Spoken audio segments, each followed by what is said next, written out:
Tungkol po doon sa nabanggit na ni Presidente Yoli Lopez, bilang karagdagan sa kanyang sinabi, bago pa po dumating ang itong nakaraang eleksyon namin noong September 15, noong pong July 15, bago po dumating yung July 15 na nagpatawag ng pulong si Presidente Yoli, kami po ay nagkausap ni Atty. Alex Lopez.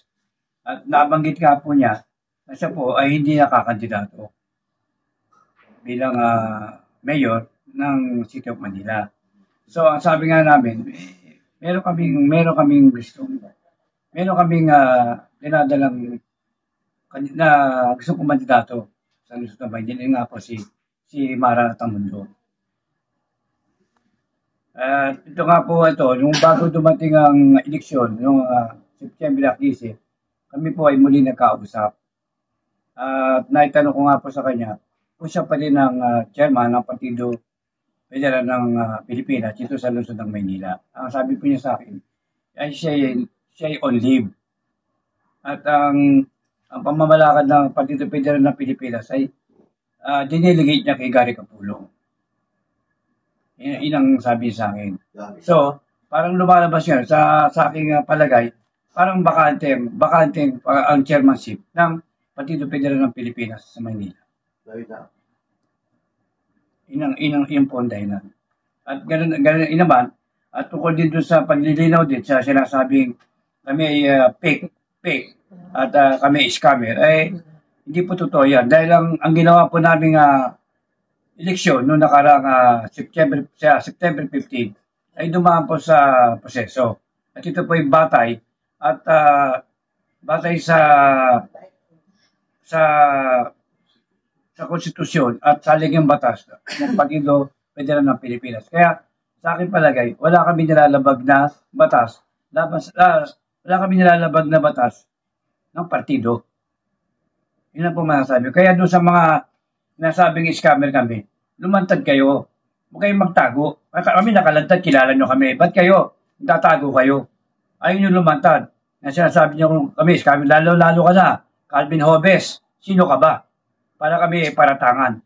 Para kami sabihin ng hindi maganda, sino ka? Yun po. Yun ang paglilino lang namin. Na kami, hindi kami fake.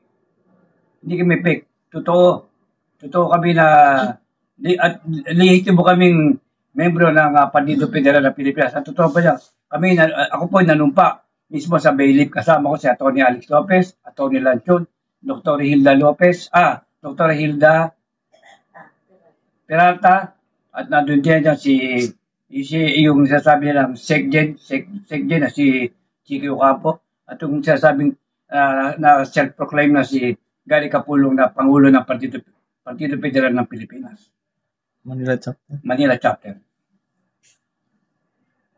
Yan po. Yan po pagdilita. 1, 2, 3. Sabi ko nung pag-uusap ni Atty. Alex Lopez, natanong ko po sa kanya kung siya pa rin po ang chairman ng Partido Federal ng Pilipinas. Nabanggit po nga niya sa akin na siya ay on leave. Kaya po, Philippine Reclamation Authority. Amin po mga buzzers na nagsasabi na kami po ni Ma'am Mara Tamundong ay mga fake na kasapi ng Partido Federal ng Pilipinas. Ito po ang patunay at makikita nyo sa larawan ang panunumpa ni Ma'am Mara Tamundong noong October 8, 2021 kay General Tom Lanchon. At ako naman po ay makikita ninyo ang aking pong ginawang panunumpa. Pareho din po kay General Tom Lanchon, kasama ko po rito si Dr. Hilda Peralta, Atty. Alex Lopez, at ang iba pong mga kasapi at bagong membro ng Partido Federal ng Pilipinas. Isa pa rin po ito pagpapatunay na ito po nga self-proclaim na Secretary General ng Partido Federal ng Pilipinas na si Ginoong Chiqui Ocampo. Kahit kailan po ay hindi ko siya nakita na nakadamit na pula.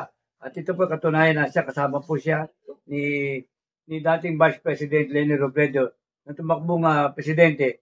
Siya po kasama. Kaya po siya hindi totoong loyal po sa Partido Federal ng Pilipinas. Siya po ay isang pinklawan.